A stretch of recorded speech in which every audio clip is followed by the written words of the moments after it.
The Gaily Planet, the final from Queer. These are the voyages of Lark and Jesse. Our continuing mission to provide you with humorous yet ruthless analysis, to seek out queer takes and explore every gay subtext, to boldly pod what no one has cast before. Hello, and welcome to the Gaily Planet, the final from Queer, a podcast where two queer nerds talk about Star Trek, not always the next generation.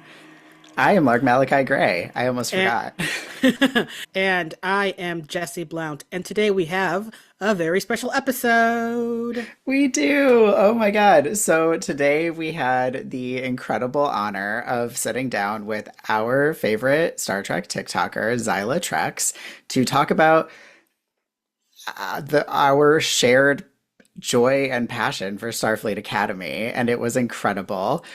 So we're just gonna get right into it. You don't need to listen to us ramble forever. I'm just gonna read out Zyla's bio. We're gonna do like a very brief before we get into it, and then we're gonna get into the episode. So ZilaTreks is a Star Trek lover and content creator slash video editor who enjoys making comedy videos about her favorite sci-fi show and talking about how Star Trek can inspire us to live a full life. And links to everything, TikTok, Instagram, we didn't even mention it in this episode, badass year planner slash self-care. uh what is the word? You guys, I got Guide? it. It's so fucking cool. The link for that will be in there too. Just look down in the show notes. Yeah, if there's ever a time to need both planner and self-care, this is the time. Also, if you're not following her on TikTok, you need to pause right now and go do that. It will greatly improve your life. Yeah, 100%. Seriously. Yeah, and then of course also down in our bio, like our Patreon, our shop, all of the different ways you can support us. It's all there. And yeah, that's enough. You're not here to listen to us talk about this. You're here to listen to us talk to Zyla. So let's go. Oh my God, hi. Thank you so much for joining us. I cannot wait to talk about Starfleet Academy with you. I'm so excited. It's gonna be so good. It's gonna be so good. So I know our listeners, I don't know how much they clock when Jesse and I are just off on a tangent being like this person that I follow who makes the most incredible Star Trek content. But we have talked about you a lot, because I think you are both of our favorite Star Trek TikToker. Y'all, please, that you guys don't even know. Like when you first reached out to me, I was like, people like what I do. Oh my Like I God. don't. Do you know what I mean? Like TikTok is one thing because the algorithm is so creepily good that I'm like, okay, I'm reaching people. So when you guys were posting me on, I was so flattered. It really felt like the first moment where I'm like, oh my God, I think other people actually like what I'm doing. So I appreciate that a lot, for real. Everything that you make is so funny and so smart and Yeah, I'm pretty sure I've liked all of your TikTok videos that are about Star Trek. 'Cause I'm just like, yep, Thank exactly. you. I appreciate it. and yeah, all of your Starfleet Academy stuff has been so lovely. And so to our listeners, we had been talking about having you on to talk about obviously something TNG related because that's what we're covering right now. Um, but I selfishly just really want to talk about Starfleet Academy. And then I was like, wait, you also are really excited about that? And then Jesse was like, hell yeah. So we're just going to shoehorn this in and make our listeners go watch it if they hadn't. Sounds So good it's to going to be me. great. Yeah. So if you, not to put you on the spot, but kick us off. What is so exciting for you about Starfleet Academy? What makes you stoked to get to nerd out about it for an hour with us? Well, I mean, there's so much to say, but I just think that they are okay, and it's I feel like I have to humble myself because I did not grow up with Star Trek, right? So I'm a newer fan. I only started watching it about 5 years ago.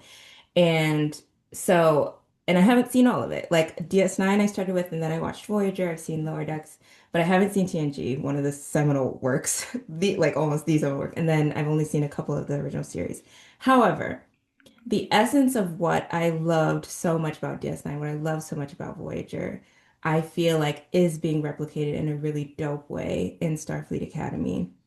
I think it's really good writing, and I think it is trying to carry on the legacy of being a progressive show that shows Black people that, that brings out queerness and talks about queer issues like political things that is a social commentary of our time. Like it is trying to do that, and I think that's cool. And yeah, so I'm just really enjoying it. And I haven't seen Discovery either. So it's like I have had to like fill in my gaps of knowledge, but I just really appreciate that it's trying to carry out the heart and the spirit of what Trek is and why I fell in love with it. So all of the themes about like grief and then just the youthfulness of it all. Like I'm 30, so I'm not really a youth anymore, but like I think the youth is so important, and I think that bringing that out in the Star Trek like format is just dope and so important right now where like the youth have to fix a lot of things. Unfortunately. So, yeah, that's my little rant about why I'm obsessed with Academy right now. Yeah, no, totally agree about it. Really is like continuing the legacy of what I assume people love about Star Trek, which is like showing the progressive future that we can sort of strive for and being sort of very radical about that in the same way the original Star Trek was radical to have like Uhura and like and Sulu on like as main characters who aren't servants or stereotypes and stuff like that. And I think that Starfleet Academy, uh, I mean, a lot of the like contemporary stuff right now is doing it very well, but I think Starfleet Academy is doing it maybe the best, second only to Lower Decks, and like having like a diversity of behind the camera and in front of the camera, and sort of like the stories that they're telling, and sort of like who our main characters are in a way that's kind of like this is what they were trying to go for in the 90s, but we're sort of hampered by being a network television and having like a lot of like white showrunners be like, actually no. Uh, so and like yeah, it's just like I think a distillation of like some of like the biggest themes of Star Trek, which is like friendship and leadership and like working together and like sort of the power of having a diversity of thought and people solving problems and how that really actually is what you want to solve problems. And just like right, a lot of optimism. Like it's still very hope punk in a way that I really like. And yeah, and I think having young people be sort of the face of this is just like literally and figuratively breathing, like bringing new life to the franchise in a way that's like really great. Couldn't agree more. Yeah, 100%. Um, I think the Hope Punk point also is a really good one because I didn't finish Discovery. I'm a baby, and if things are too intense, I just start having nightmares if I like watch it 2 days in a row. And so I watched maybe the first 2.5 seasons, like really spaced out, and then I got to a point where I was like, okay, like show, you're making me unable to sleep. It really doesn't matter how much I like these characters. Like we can't keep doing this. Um, and I feel like Discovery was close in terms of sort of like representation to Academy, closer than any of the other shows, I think. But it was so dark. Like it felt like a trade-off. And there's really heavy themes in Starfleet Academy, but I think overall the show has a lightness and a playfulness to it that does feel more like the classic Trek series in that you are really sort of pushed again and again back towards that like hope punk future that we're thinking about. That is sort of what makes Star Trek special in the world of sci-fi, you know? Totally. Yeah, I feel like Um, Up until Star Trek, I'm not gonna lie, like I haven't been like a huge sci-fi person, but what I associated with sci-fi was like a lot of, dystopia. So to see what Star Trek was doing, it was like, oh, cool, cool, cool, cool. I'm into that. And yeah, I mean, Deep Space Nine, as dark as it was with all of the war themes, I got hope. I got hope. I got this sense I got of they're writing about how, yeah, the future's still going to be messy, but it's going to be better. At least it's going to be better. And Right. it's going to continue to get better because that's the goal. Um, so yeah, I definitely think that Starfleet Academy paid homage to that literally through, referencing all the prior shows, but yeah, is doing it in new ways, which is really cool. So you had specifically said that you wanted to talk about episodes 4 and 5, easily the best episodes of the season. I like I didn't think that an episode after 4 was like going to be able to like make as much room in my heart as that episode did, but then like 5 just came immediately afterwards, and I was like, what is happening right now? Seriously. It's like, oh, someone is good at having like a backstory for a character that like enriches not only like sort of the sci-fi lore, but like you really feel connected to like these characters in a way where it's like honestly the kind of thing that I feel like we doesn't happen a lot in our new everything gets 8 to 10 episodes sort of season. So I'm really glad that we get this for obviously we get a lot of Caleb and his story, but I'm glad we get this for both Sam and Jaden sort of like back to back because it's just like it's so just like it's so good. I'm just like no, give it to me.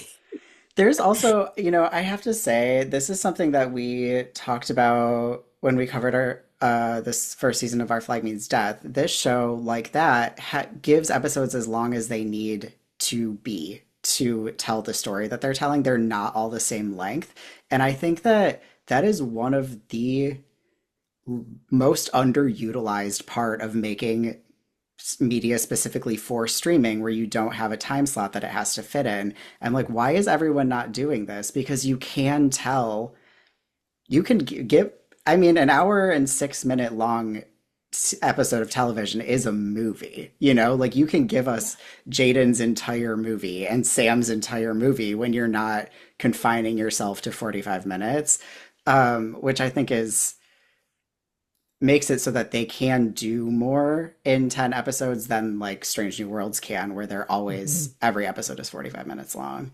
Yeah, I feel like I took the totally. longest possible time to say that sentence. I'm No, sorry. no, no, you're so right. And I think the other thing I like about the fact that it's, these longer episodes, it's not fluff, it's filled. It is enriched. I am sat the entire time. Like I'm laughing, I'm crying, I'm back to laughing. It feels like not just it's well constructed stories, in my opinion. And I'm not like an expert writer, but I do like to pay attention to the writing, and I feel like they're doing a really good job. It feels good. So yeah, I completely agree. Oh, but yeah, I loved 4 and 5 real bad. What do you feel like the most standout moments for you were? Well, okay, starting with 4, Jaden, as a character, how could you not love him? Oh my God. Like okay, I love Klingons. Um, Big War fan from DS9. Like I haven't seen much of TNG, so but love a warrior spirit, but to have this out, and Star Trek is all about the outcast. Like we love an outcast. So him and his journey of trying to be a healer is so good. It was funny and from the jump, like I loved episode 1, him trying to pull the pull the blade or whatever got stuck in Lurathoc out of her.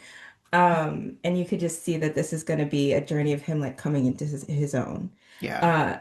Uh, so, first of all, social anxiety representation was real strong in the debate. And it's also just such a cool, like I love a school show. I'm sorry. Like I know 90210 in Space gets a lot of like flack, but that's my shit. Like that's my jam. So I loved that his whole thing got wrapped up in a debate, like Princess Diaries ass, like debate debacle.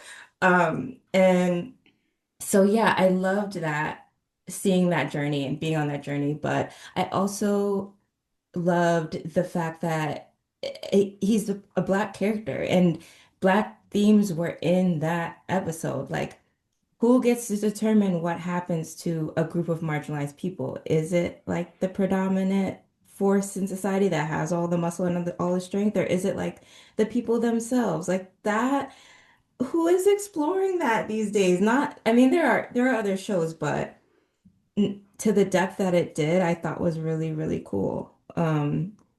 So that was a standout. But I don't know. Yeah, I don't want to talk on too long because there's so much, but I do want to follow up about Jaden, who one of the things we talk a lot about in our podcast is how so many dudes on Star Trek are like really excellent examples of like what non-toxic masculinity looks like. And I was sort of immediately just like, it's like, this Klingon who has a very not normative view of masculinity. I already love you. Like, and then this episode comes and I'm just like, I would literally kill people for you. Like you are like protect Jaden at all costs. You love birds and want to be a healer. And I'm just like, I love you.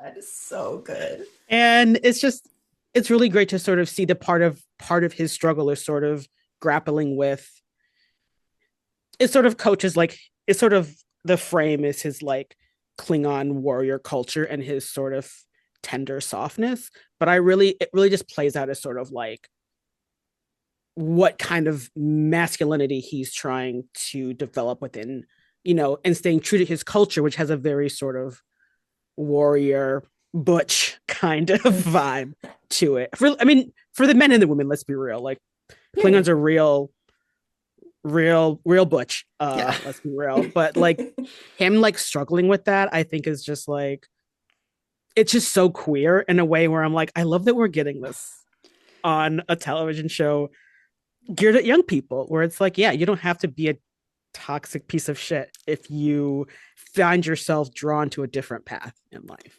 you I know? think there's also something incredibly, incredibly special about the fact that Jaden's entire backstory feels very, very queer, very trans, very like this could just be a queer and trans allegory, except he's actually queer. So it gets to like stand on its own. It gets to obviously be very relatable to those of us who share those identities.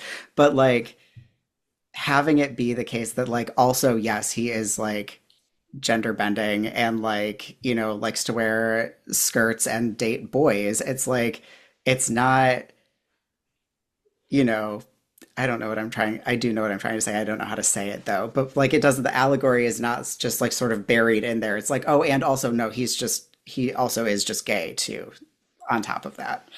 Yeah. Ugh, you're actually hitting it in a way that I've been wanting to articulate, but I feel like you're really articulating it. They get to both explore queerness through an allegory and yet also normalize it, where you don't even have to, you just see it and it is like normal in the world of the 32nd century. Like he's wearing a skirt and no one's making a big fucking deal about it. Yeah. He is dating Kyle and not it's not like a coming out like a whole thing. And yet we can explore what it means to not conform and that to be super difficult to your family, to the people around you, to pe what people expect of you. Like that's good writing. Like they Yeah. that's just great writing. Um and I have so much to say about the polycule of it all. And Right? You're just like, oh wait, your family is already a sort of queer polycule situation. Like incredible. Amazing. incredible. So Oh my yeah. God. Ugh. Yeah. So good. And I mean, we get to see queerness. Like that scene with the breathing exercise. Oh my. It was Just so hot. I It just was so every I know. everything about it is just My husband and I were literally just sitting on the couch being like, kiss, kiss. Like, what is happening? How much longer are you gonna make us wait for them to kiss? Oh, and But apparently until season two, I which guess I'm so, yeah. still having a But hard time with. But understood.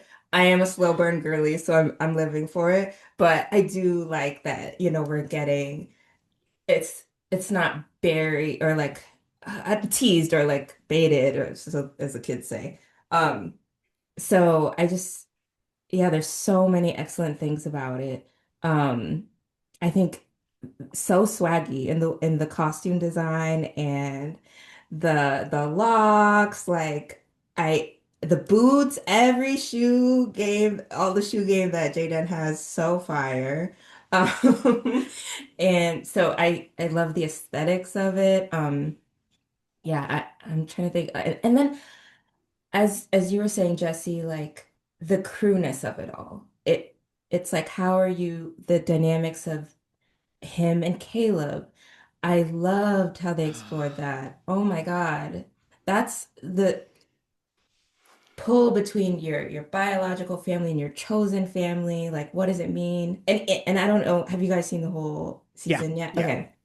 And they kind of like circle back to that at the end and in episode 10, where Jaden is literally inviting him to bond officially as chosen family. And now Caleb's like having his own traumas and stuff brought in, but I love the way that they, yeah, play with those dynamics because it's real. It's really real.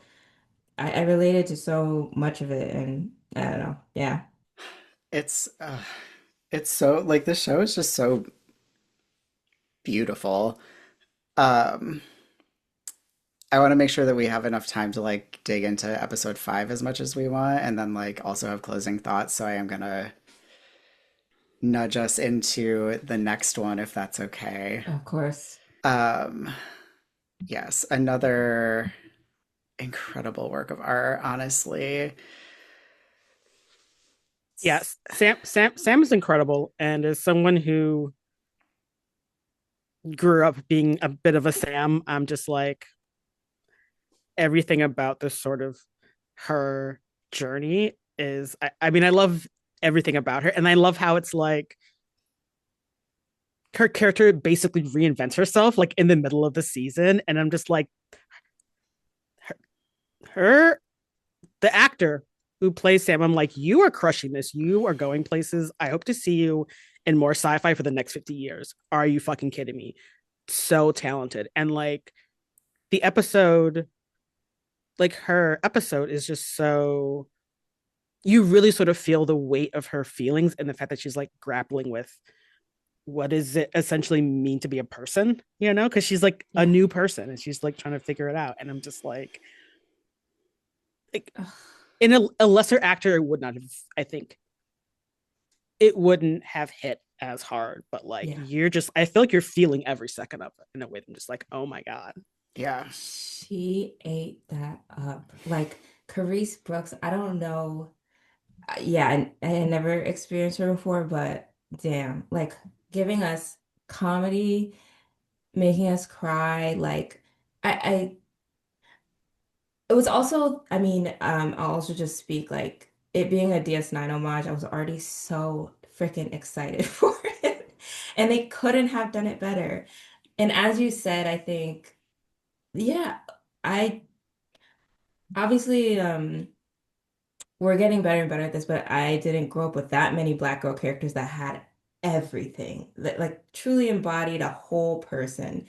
And just, yeah, I think her exploration of what it means to be human is, it relates to all of us, but it's so, young people coded. Like, what does it mean to be a person and to have friends? And it was so good. Um, and I think they did the homage to DS9 so well. And I've spoken about this before, but one of my favorite parts of DS9 is that grappling between science and spirituality and where does it overlap? Like, where does faith overlap with the material reality around us? So the writing of that was exquisite. And then it was just fun too. Like, you're not bogged down in it. They're at the club, like they're they're getting drunk off technology. Like what? How they did it, I do not know, but it was such a beautiful episode. Um, Yeah, and especially I think you can kind of feel the care because like Tandy Newsome, who plays folks, if you don't know, she plays Mariner on Lower Decks, and she is a co-producer of this show, and like she co-wrote the episode with Sam. And I read a couple of interviews where it's like we contacted Avery Books to like make sure this was like okay. We sent him the script.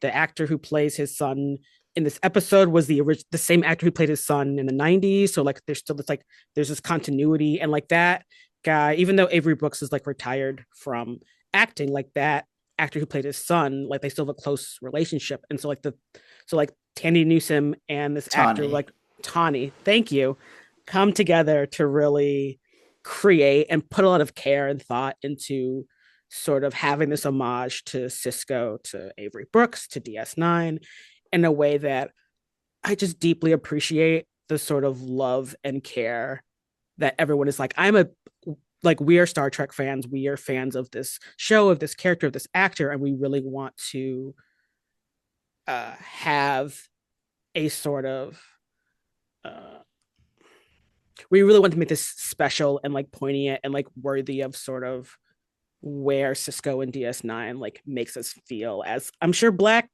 sci-fi nerds. Like I consumed a lot of truly. sci-fi since the 90s, and like it was crumbs. We're all getting crumbs, truly. And yeah, like having Cisco as like a black captain on Star Trek was like holy shit.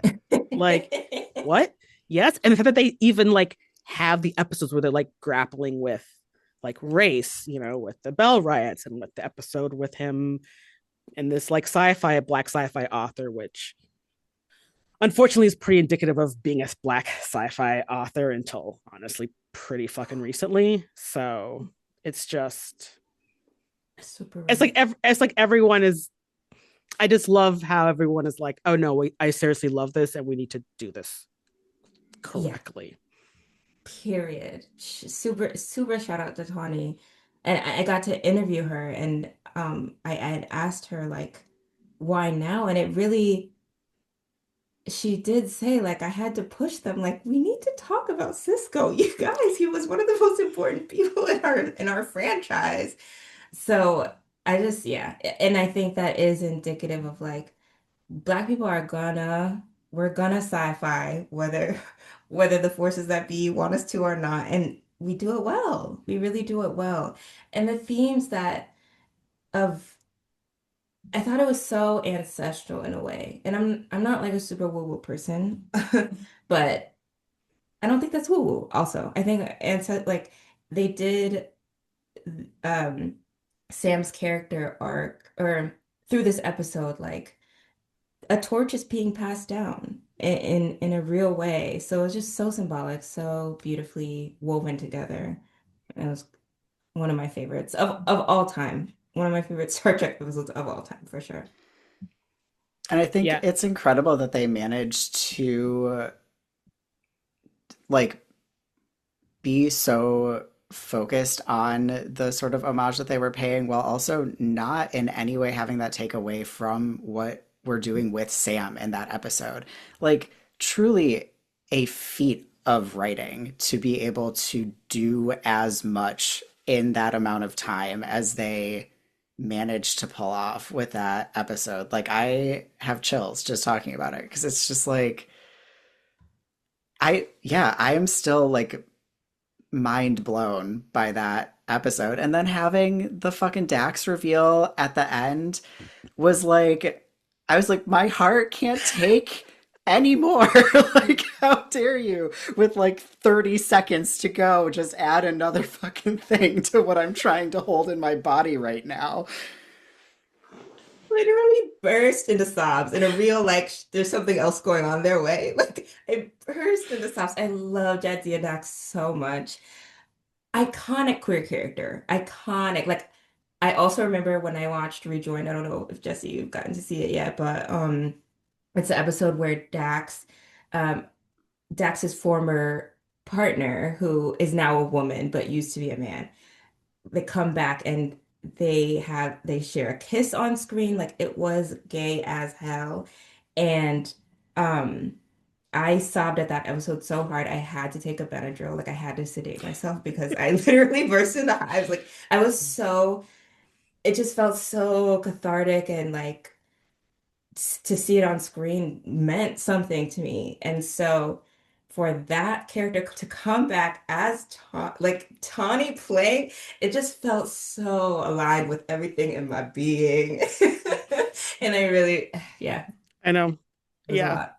I'm just like make her the showrunner for Star Trek. Like we'd be in excellent hands. I'm just like I don't know why y'all are playing around with I this. know. Truly, truly. Yeah, So it's been good. yeah. And then I also, not to, but I also just really love how Sam's hair is always fire as hell.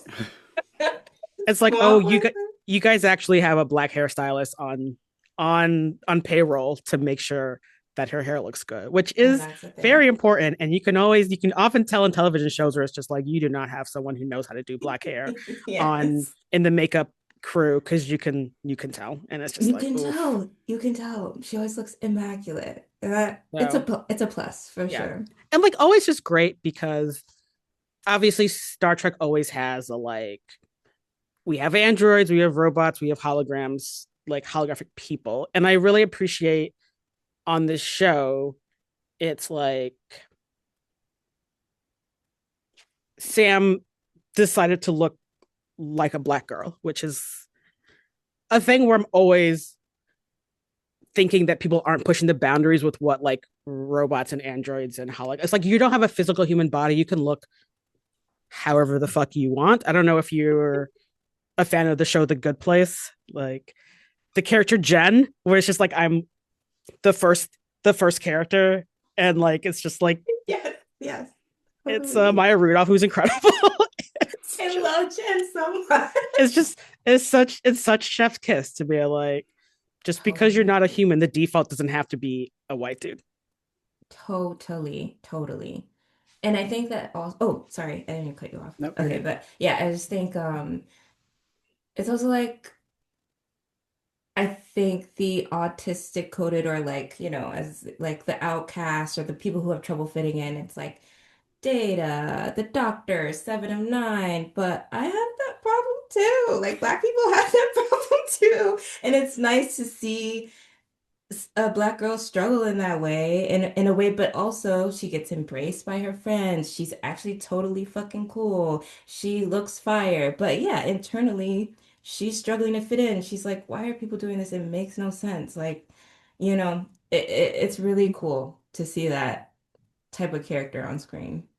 Makes me Yeah, and happy. an extreme mood as someone who has ADHD. I'm just like, am I peopling right? I really can't totally tell actually, and I am a lot when I'm like, let me tell you about birds for 45 minutes. So Totally. um, Yeah, you and Jada would get along.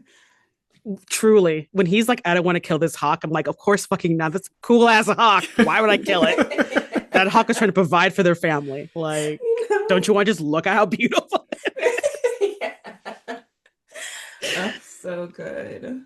And I think I also I am really loving the interplay. I don't want to take too much time but I love episodes of Star Trek that question the Federation because I feel like that's the most interesting to me because yes, we're trying to get to utopia, but they're not there and they mess up and it's good to just teach critical thinking in a show. So the thing with Anisha Mir and you know the mistakes that Chancellor Ake made in terms of like that, I think that in this political era that we're in, just to teach like, hey, question the things that you're doing. Are you part of something bad? Can you rectify things? Like, I also am really loving that about Starfleet Academy, and it gives it such depth. The people who there's just so many haters, and I'm so sick of it because it's giving us so much.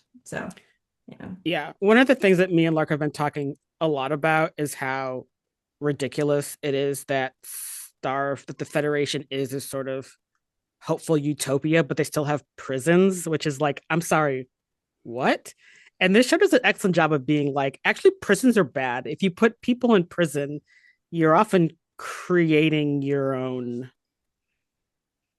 hardships. And Yeah, you could literally just not do that. You could not yeah, put people in prison, literally. maybe, They or came work camps. so close in the finale. I just wrote a thing that I, as of right now, have not published, but about like just like the touch of like almost getting to prison abolition that we got in the finale, but it's like the happy ending still involves like Newsbraka going back to prison, and I'm like, you guys, this is what caused this problem in the first place.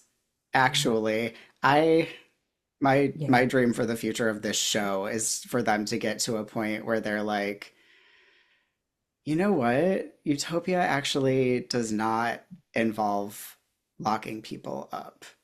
Yeah. I I don't know Yeah. if we'll ever get there, but Yeah. Well, yeah, unfortunately.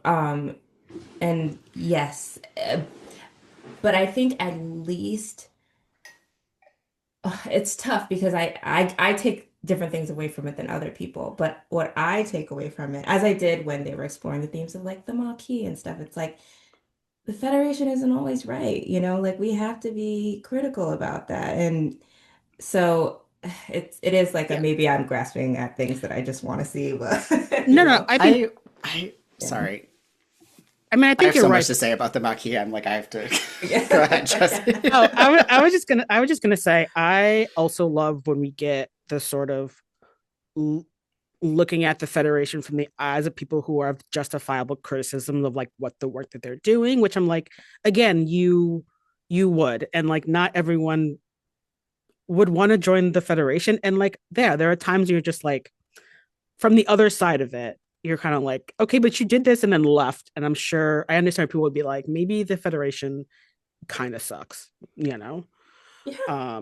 And I appreciate, and I think,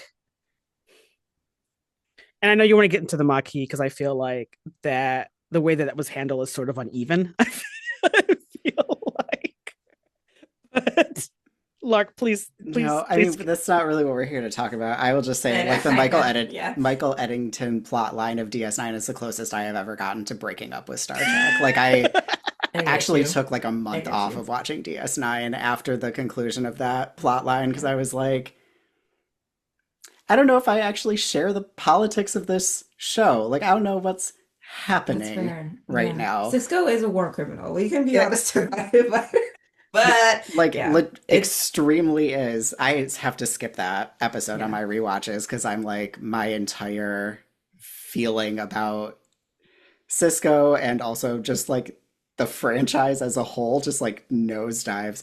But but that's not what we're here to talk about.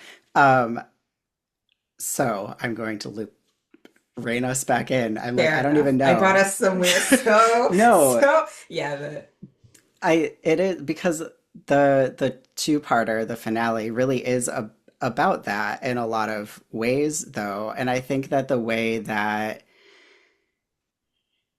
with Caleb's mom, that actor, she did such a good job of being like, I am so traumatized. Like, I am so traumatized that like the barest glimpse of Nala Ake's face is going to make me have a panic attack.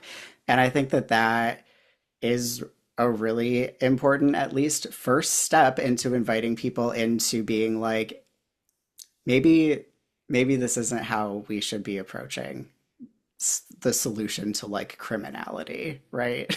yeah, Yeah, totally. yeah, and I feel like I literally just watched the last episode last night, so I feel like it is definitely, I think, trying to get us to question things in maybe our current political environment. I literally, oh my God, this the space pirate villain. I'm sorry, I don't remember his. Newsbraka. Yeah. When they're just like, you have this whole vendetta against Starfleet that's really because you have a like sixth grade science education and didn't realize that this wasn't the fault of Starfleet. And I'm like, wow, what a scathing indication of having leaders who maybe are not informed about how the world works and are just Yeah. really out for self. And I'm like, I see you. I see what y'all are doing, Starfleet Academy. I appreciate it, and I see what you're doing. Totally, totally. Yeah. I'm glad that at least, yeah, because when I'm not even gonna go to Discovery because I haven't seen all of it, so but some of the themes in the beginning I'm like, what is this the Federation? Like what are we trying to say here? So I just like that they're bringing critical things to the fore that at least we get to discuss amongst ourselves and kind of like, yeah, think about Yeah, the world around us as sci-fi wants us to do. yeah, Yes.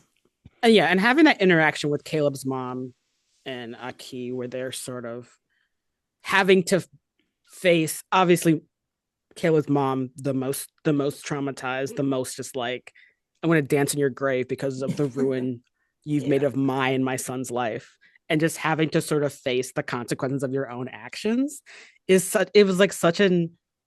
It's a. I don't think it's a thing we see necessarily on television where it's like you're gonna die, you're gonna be punished, you're gonna be put away, but it's like, oh, you have to actually face the hurt that you have done to this woman and her son, like face on, Yeah. in a way that's just it's like kind of painful to watch, but I'm just like, this is so great because this is kind of what you both need a little bit. Mm-hmm. Obviously, Caleb's mom, I'm like, you can hate her for the rest of your life. I totally get it. Like, you can piss on her grave and she dies. Totally get it. But I appreciate that they had this very weird frame, but like this moment of being like having to sort of confront each other. Yeah. Yeah. And then in the end, it's like, I'm excited for season two. I'm excited to see. I feel like they've developed the characters to such a point where now we can just get into it. Like, they're just going to be in scenarios That's and getting my hope. tested. I don't know that the show needs like a season arc. So I'm sort of hoping that in season two we transfer more into the sort of like right lower deck Strange New Worlds.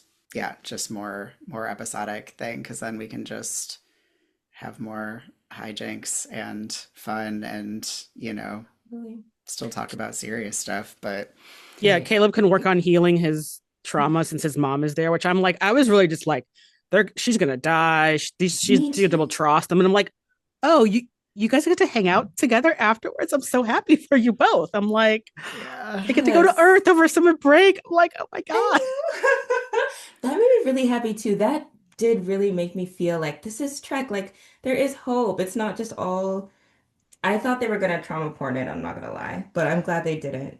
yeah. No, my husband also was like, so they have to kill her, right? Like, how do you think it's gonna happen? And I was like, I am manifesting. It's been filmed. I'm watching it with my eyes. I am manifesting that this ends with her moving to somewhere with a beautiful garden in San Francisco, just outside of the academy, and like hanging out with her flowers and her birds. And Caleb goes and visits on the weekends. I don't want to hear about your theories about how she's going to die. Don't Yeah. talk to me.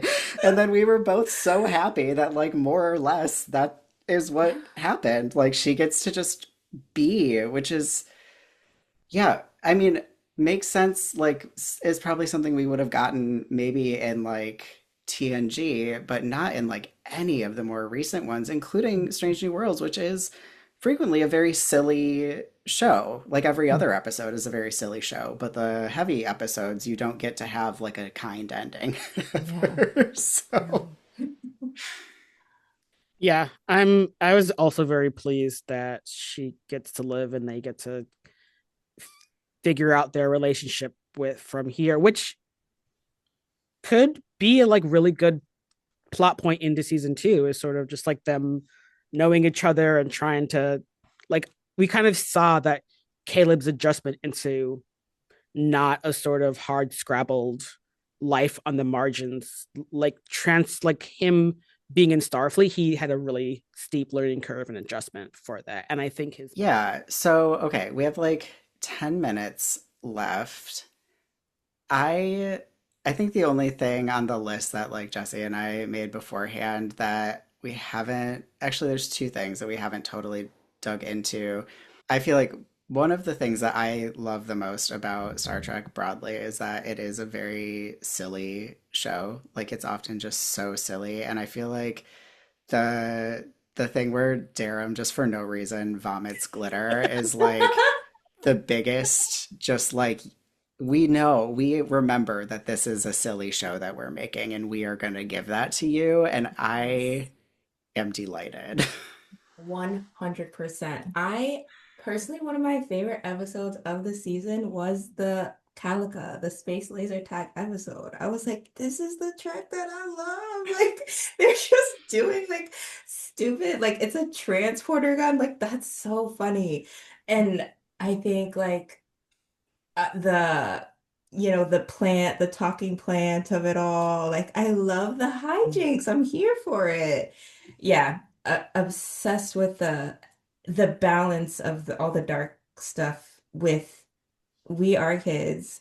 We are going to the club. Like we are using sci-fi for dumb purposes. Like it's the best. Yeah, and they're like clearly leaning into it. I think it maybe wasn't until literally halfway through the show where I'm just like, Stephen Colbert is in the credits. Who is he Oh, yeah. playing? And it's like, oh, he's the one making those weird jokes over the like PA system that is really funny. He's so good. And I'm like, that is so silly. It's It's so Yep. silly. that Talaxian, the girl's Talaxian pet that is constantly like getting in the replicator or anything, like my favorite running gag. It's so fucking funny. It's great. Yeah. You know, we haven't at all somehow talked about Lura and Reno, which I do think is one of the best parts of the whole show.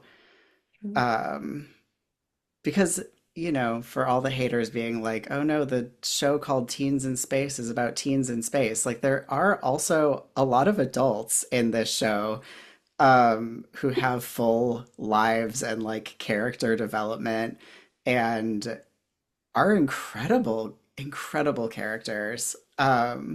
I the best pairing. Like, The best. I was shook. Did they before season th I mean episode 3, did they talk about it? Because it was like revealed in that episode where she's like, "You forgot to take the thing out the replicator, right?" yeah, I was like literally alone in my house screaming. yeah. The I'm way it's just so like excited. the way it's just like casually put in there, and it's it's also really funny. So Tig Notaro is like one of my wife's favorite comedians. She for a long time was a comedian. Now she's like doing a lot of acting. And it's just like funny because if you watch anything that Tig Notaro is in, it's like she's sort of playing herself in the show, just Same on a starship, character. which I love because I'm like, of course we need a like dry, sarcastic queer person to be there to dryly and sarcastically tell Caleb he's doing a good job, you know? Because that's the kind of tone you need to take. Like she's the cool teacher, like But Yes. for she's real. also one of the best teachers I think I've ever seen in media. Like especially in the finale, like the way that she handles them, she just kind of keeps acting like they're in the classroom. Like, are they Yeah. saving the lives of a trillion people? Yes, but she's like, yeah, we're doing this for grades. It's fine. And she just keeps them so calm and able to do what they need to do. I was just like, you were born to be a teacher. Like you may have left a starship on the edge of eternity to be with Lura, which like I would too. Who Who wouldn't? wouldn't? But Obviously, like Of truly. you were course. called here to do teaching. Like this is what you were born for. Yeah, I Absolutely. really just kept in the last episode. I'm just like, oh, you're doing such a good job with this role because this is sort of the last one. Like you just see more of her in these scenes, like really sort of, making these connections with the kids. And I'm just like, Yeah. I, I think if she wasn't there, they would have lost their entire minds. Because like Oh, totally. like the most intense high stress situation. And she's just like, we're in a yeah, classroom, it's fine. I yeah, need you to do the thing. I need you to do it right now and hmm correctly. But if yeah, we make a mistake, we make a mistake. It's fine. Like yeah. just the We might die, most but y'all be fine. No, beach. the most So good. And I love in the class, she doesn't, yeah, it's the type of tone that doesn't take anything too seriously, and yet it is serious. Like, I don't know how she does it on an acting level. Like, her tone is the same the entire time, and yet it's funny here, and it's so serious and so heartwarming here. It's so impressive to me. And I just love when they were all like failing in their classroom, and she's like, "All right, you guys did terrible. Everybody get out." Like, it's so good. It's wonderful. And pairing it with Laura Thok, who is arguably the complete opposite in terms of a teacher, and yet you still know how much she cares about these kids. Uh, they casting, writing boots, like they did that. Also, I feel like such a common thing in real life queer couples is to have one person who's always on 10 and the one person who's very chill. Um, Totally, totally. in a way where it's just like I have met queer people like you, just like it's like this isn't a huge plot point. They're just characters doing their job, and I'm like, wow, this is so real. Someone was like, no, we have to have Yeah, yeah. this is how we're gonna write their relationship, and I'm like, so on point. Oh, it's so good. Yeah, I truly like, I love Laura Thok too. Like, I love how she was screaming at them during Calica, and then she gives Jaden her little like talk. Oh. It's just so good. And then she's like, "Ugh, Kelrick is just weird. He's just a weird guy, and I didn't want to work for him." Like, so good. Yeah, the way that they're really putting like working the comedy into like the comedy and the serious into every episode is just so on. They do an excellent job of like weaving that both in a way where me and Luck are huge Buffy fans. I feel like it's on a similar wavelength of Buffy, where it's like this is Star Trek's version of Buffy. I think, Oh, nice. especially because a lot of the fans are like, well, the parts where they're in school are their best, which is like not how we feel, but it's a sort of common thing. So I'm like, why do you guys not like this? This is basically season 2 of Buffy, which is great. Like, what do y'all want? Yeah, it's a good question, but I'm loving it. Okay, the only other thing that we had nerded out about previously and wanted to talk about is just friendship, which is one of the best parts of Star Trek as a whole. And this, as of course, is a very friendship forward series. You guys are the best because that is also my favorite Star Trek. Like literally, I get so misty-eyed just watching them friend out. It makes my heart so warm. Also because each of them are so different and so traumatized in their own ways, and they're really supporting each other through it ways. So yeah, so I love all the different pairings. I love all the tension, even between like Caleb and Darum, but you know that they know they're friends. They just hate each other's guts, but they're like family. I love that so much. Yeah. And I love Genesis and Sam a lot. I Oh, I think, know. Their friendship yeah. is so great, even though I do also want them to kiss. Yeah, I yeah. was like, One last episode, I'm like, now kiss.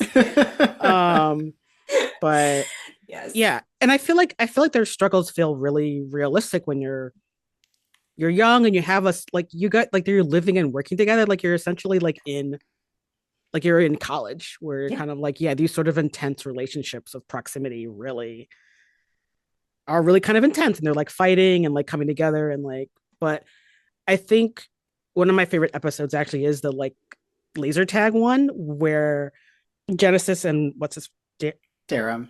Darum have to figure out how to be leaders and what that looks like and what it means to, especially for Darum, work as a team, which is a whole one of the whole strengths of Star Trek is watching people work together collectively for to do good in the world, and you're like, this is the most dis- distillation of what is cool, what is great about Star Trek is you guys are all different and maybe you have your sort of interpersonal things, but coming together to do the thing is important. And learning how to do that is also a skill you have to learn.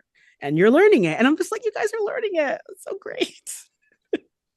Yeah, and I absolutely love Sam and Caleb in the later episodes. And Caleb trying to do his like I'm a loner, I'm gonna do it alone type thing, and Sam being like I'm coming with you, you can't stop me. Like it's so heartwarming because I mean I have so many friendships and I have struggled with self-isolation in my teens and now, and I have so many friends who are like no, I see you, and I love those types of friendships where it's like they see you for what you're trying to do. They see you lashing out and they're gonna call you on literally say you are full of shit. So to see, yeah, to see how they've meshed their little chosen family is really, really cool.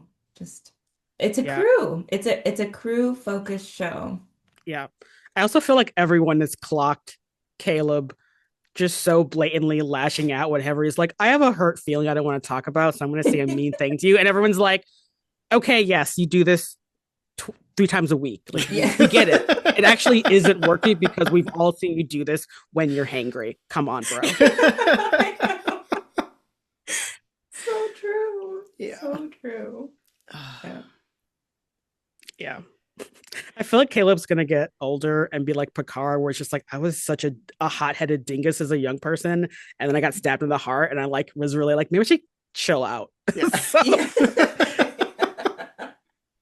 Truly, it's you see it coming a mile away, but we never get to be on that journey with them. Like we get to hear so much about like the good old days of the academy where I was this and I was that and I messed up here.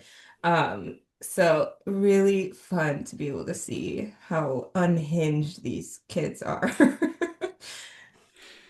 I love it so much. I know. It's like I want to see them all grow into the like people they're gonna be, and maybe they won't all stay in Starfleet because the Federation is a whole lot of things, not always great. And I want there to be 6 seasons, yo. I cannot tell you how much. I'm just No, like, I need 6 seasons of this show. Yeah. we can hope. We can hope, but well, yeah, we'll see. Yeah. Fingers crossed. Okay. Is there anything else you want to talk about before we wrap up? Wait, okay, I just want to ask really quick, where are you guys on the Jaden, Durham, Kyle polycular doll? I'm curious. I like to I like to fight with you.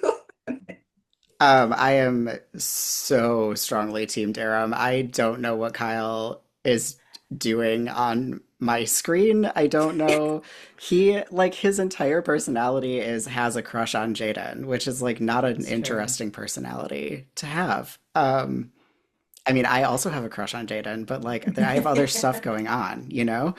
Um, so yeah, I am really glad that Kyle was not in the last 2 episodes, including when everyone was like standing sort of paired off in their little couplings in the foyer True. there. And I was like, hmm. Not there. I am usually at heart a multi-shipper, so I'm here for anything. I do feel like the episode where Jaden goes to Darum's planet and it's like, why isn't anyone saying he doesn't want to marry this chick and be queen because he is in love with Jaden and is not straight? I was just waiting for, and everyone's just like, he doesn't want to have the bird. And I'm like, no, he is trying to figure out his sexuality and is so enamored with Jaden that he is like, fuck this crown. So Totally. Totally. I obviously want Jaden to get however many hotties want to be with him and like bird watching with him. But I feel like Darum is so down bad in a way where I'm like, bro, you got to say something or else Kyle's gonna be like, can we be exclusive? And Yeah. then what are you gonna do? What are you gonna do? I agree. Agree on both counts. Yeah, I do agree though. I'm sort of like Jaden should have as many boyfriends as he wants, actually. So Truly. I'm And fine with both. As long as Durham is one of them, I'll be fine. right, right. He might really come into his own sophomore year. We'll see. But I'm excited for it. I'm Team Jerem, personally, for Yeah. sure. But yeah, I don't mind a polykill. I just don't like Kyle. I'm not a Kyle person. They haven't really developed him as a character, so Yeah, I get that. I will say that as we see of Jaden's family, I don't know if we can even assume that he would be monogamous because right. it seemed like it'd It's be not in his. normalized that people would just have multiple parents. So I'm kind of like, That is so true. That so is so true. I can't wait. Um, all right. So we have kept you past the amount of time that I said we would. No, that's So fine. It's mostly me wanting to chit chat. So thank no, you. I just always try to like be mindful because like we will just talk about a thing we're excited about for fucking ever. So Totally get it. um A, thank you so much for joining us. B, do you want to tell our listeners where to find you? Yeah, sure. So I am ZilaTreks, no spaces, Zila, on Instagram, TikTok, YouTube, and now I have a Patreon. So That's hell yeah. exciting. yes, I haven't put much on it yet, but those are the places you can find me, and things will be there soon enough. Yeah, Thank you for having absolutely. me. This was so fun. I'm so happy to meet y'all. Y'all don't even know. Yeah, No, thanks. same. Yeah, thank you for talking about Star Trek. With like this is really great. It's so exciting to be like, yes, let's talk about how great the show is. Yeah, and as you get into your season 3 watch of TNG, if like you come across something and you're like, I have to talk about this with someone, just message me and we will have you on to talk about it. Thank Um, you. you are I welcome definitely will. I definitely anytime. will. Hell Thanks, yeah. guys. All right. Thank you again. Thank you all so much for listening to this episode. And thank you again to Zila for joining us for such a fun conversation. Yeah, we had a blast. It's always great to chat with people about how cool Starfleet Academy is, and especially with awesome uh, Star Trek nerds like Zyla. So yeah, Yeah, we had a great time. So yeah, next episode we will be back on our season 2 journey. And if you're watching this as a video and you're like, where the heck are the rest of your episodes? We're new to making videos, but we're going to be releasing video formats of our podcast starting with season 3, and I probably will go back and put all of our like seasons 1 and 2 ones up, but like not with our faces because those videos don't exist, so it'll just be our little logo, but whatever. Um Check out the show notes for everything, and until next time. two to beam up.